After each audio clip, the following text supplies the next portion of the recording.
ते दोघे रूम मध्ये येतात. तो दोघांसाठी जेवण ऑर्डर करतो. ती बाथ घेऊन बाहेर येते. ती बाथरूम मध्येच असते. तो तिला बघतच राहतो. तिचे ओले केस, त्यातून टिपकणारे पाणी, तिच्या बाथ सोपच्या आणि शॅम्पूच्या सुगंधाने त्याला वेड लागलेले असते. तो स्वतःला कसंबसं सावरत गॅलरीत जाऊन उभा राहतो. काही वेळाने तो आत येतो तर निलिमा चेहरा पाडून बसलेली असते. ती अजून पण बाथरूम मध्येच असते. काय झालं, तू अजून चेंज का नाही केलीस? तो तिच्याकडे प्रश्नार्थक नजरेने बघतो. ती माझी बॅग ट्रेन मध्ये गेली ना, ती नाराजीने बोलते. ओ सॉरी, माझ्या लक्षात नाही आले, नाहीतर आपण जाऊन तुझ्यासाठी एक दोन ड्रेस आणलेच असते, तो बोलतो. त्याच्या लक्षात येतं तसा तो त्याच्या गाडीत असणारी बॅग घेऊन येतो आणि त्यातला टी शर्ट तिला काढून देत बोलतो, हा माझ्या मित्राकडून एक्स्ट्रा ड्रेस घेतला होता, माझी पण बॅग ट्रेन मध्ये गेली ना म्हणून.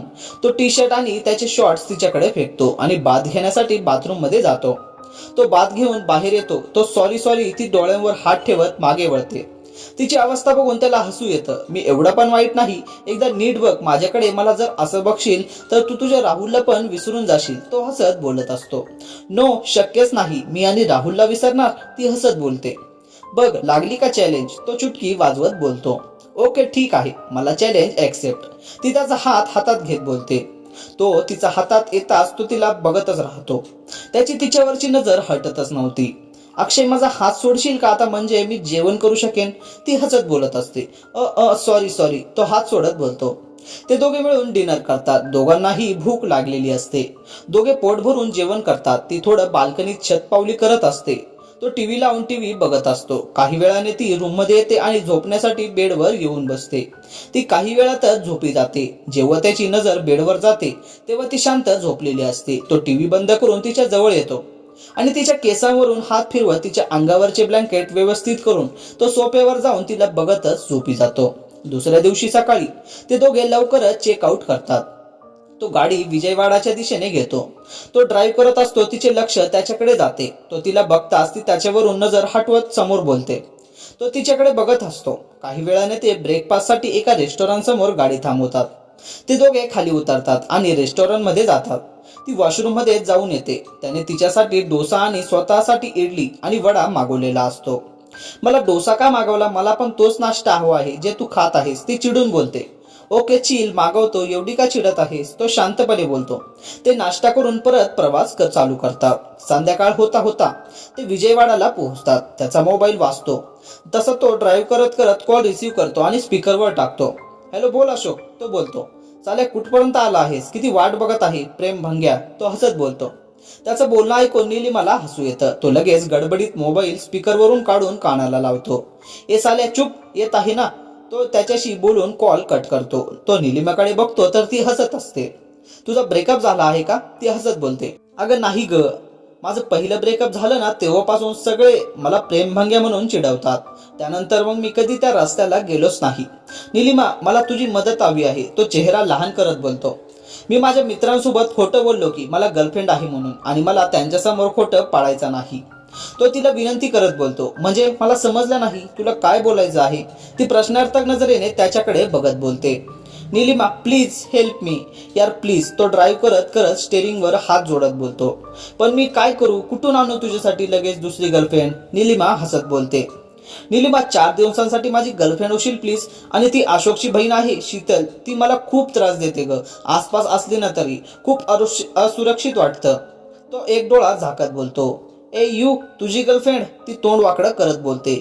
ए मी एवढा पण वाईट नाही की तू एवढं तोंड वाकडं करत आहेस, फक्त तुला 4 दिवसांसाठी मला मदत म्हणून माझी गर्लफ्रेंड हो म्हणून सांगत आहे, मी कायमचं नाही बोलत, तो रागाने तोंड वाकडं करत बोलतो. ती काही वेळ विचार करते आणि ती त्याच्याकडे बघत, ठीक आहे, पण जसं आपण लग्नातून बाहेर पडू तेव्हा तुझं आणि माझं नातं फक्त मैत्रीचं, ठीक आहे, ती त्याच्या समोर बोट नाचवत बोलते. हो, फक्त 4 दिवस, 5व्या दिवशी आपण तिथून निघणार आहोत, तो तिला प्रॉमिस देत म्हणतो. ठीक आहे, आणि जर तू त्यांना खोटं बोललास हे समजलं तर ते काय करतील, अगं ते पूर्ण लग्नात त्याच्या गर्लफ्रेंड सोबत राहून राहून मला जळवून राग करतील, तो चेहरा लहान करून बोलतो. तशी ती पण हसू लागते. एका टपरीवर चहा घेण्यासाठी थांबतात. तिच्यासाठी कॉफी आणि स्वतःसाठी चहा घेऊन तो गाडीत येतो. चहा घेतल्यानंतर परत ते प्रवास चालू होतात. 1 तासात विजयवाडाला पोहोचतात. तो कॉल करून हॉलचा ऍड्रेस मागून घेतो. ऍड्रेस आल्यानंतर ते लगेच हॉलकडे जायला निघतात. त्याची गाडी हॉलच्या गेटच्या आत येताच त्याचे सगळे मित्र गाडी भोवती जमतात. त्यातला एक जण त्याच्या बाजूला डोर उघडतो तसं अक्षय बाहेर येतो. जवळपास 20 जणांचा त्यांचा ग्रुप असतो. अक्षय सोबत निलिमा आहे हे कोणाच्याच लक्षात येत नाही. अक्षय सगळ्यांना मिठी मारतो.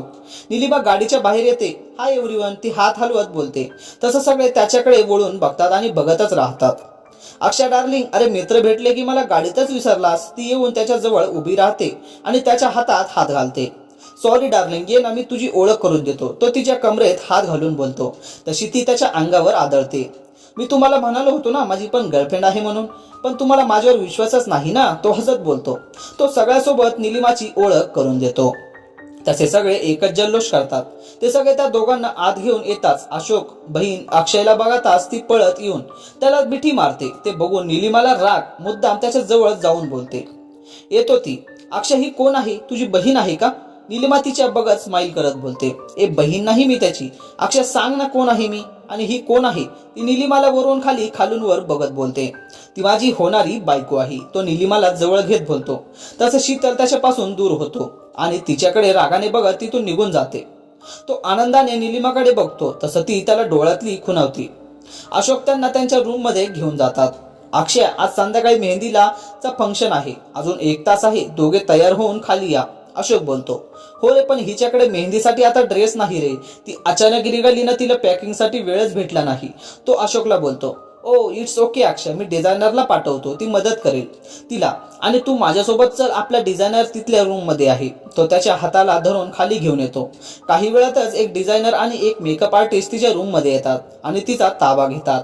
ते तिला तयार करतात. तयार झाल्यावर ती आरशासमोर उभी राहते. तिला विश्वासच बसत नाही की ती आहे म्हणून. ती अक्षयला शोधत खाली येत असते.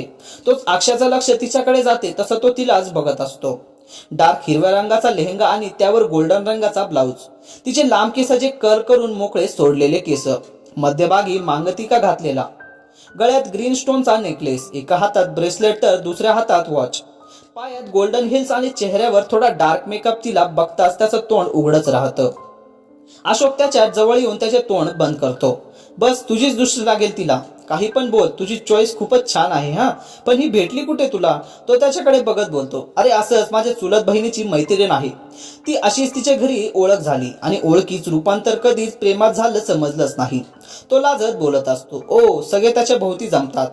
सगळे एकमेकांना टाळ्या देत असतात.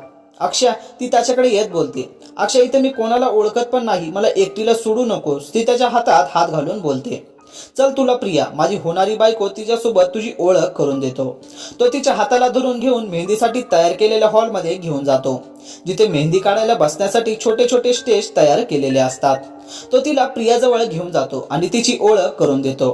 प्रिया ही आपल्या अक्षयची गर्लफ्रेंड. तो तिची ओळख करून देत बोलते. हाय निलिमा. प्रिया तिच्या हातात हात देत बोलते. काही वेळातच ती त्यांच्यामध्ये मिसळून जाते. अक्षय तिला बघतच असतो. तिची नजर पण अक्षयाकडेच असते. तिला बघून शीतल रागाने लाल झालेली असते. मेहंदीचा फंक्शन चालू होते. मेहंदी काढणारे मेहंदी काढायला बसतात. तेवढ्यात म्युझिक चालू होते आणि एकदम अंधार होतो आणि मध्यमागी स्पॉटलाइट पडते. ती नीट लक्ष देऊन बघते तर स्पॉटलाइट खाली अक्षय उभा असतो. मेहंदी लगा के रखना, डोली सजा के रखना, लेने तुझे ओ गोरी, आएंगे तेरे सजना, या गाण्यावर तो डान्स चालू करतो. त्याला डान्स करताना बघून निलिमा स्वतःला थांबवू शकत नाही आणि ती पण त्याच्यासोबत डान्स करायला. शेवटी अक्षय त्याच्या फ्रेंड्सना पण स्टेजवर ओढतो. शीतल पण त्यात येते. ती मुद्दाम निलिमाला पाडण्यासाठी तिच्या पायात पाय अडकवते, पण होते उलटच. ती खाली पडणार तोच अक्षय तिला कमरेत धरून स्वतःकडे ओढतो. तशी ती त्याच्यावर आदळते. ती घाबरून त्याच्याकडे बघते. तो तिच्या डोळ्यात हरवून जातो. तो तिच्या गालावरून बोट फिरवतो. तशी ती डोळे झाकून घेते. ते बघून शीतल पाय आपटत निघून जाते. मित्रांनो, बाकीची उर्वरित कथा 4थ्या भागात लवकरच सांगेन. तोपर्यंत जर तुम्हाला ही कथा आवडली असेल तर या व्हिडिओला लाईक आणि चॅनलला सबस्क्राईब नक्की करा. धन्यवाद.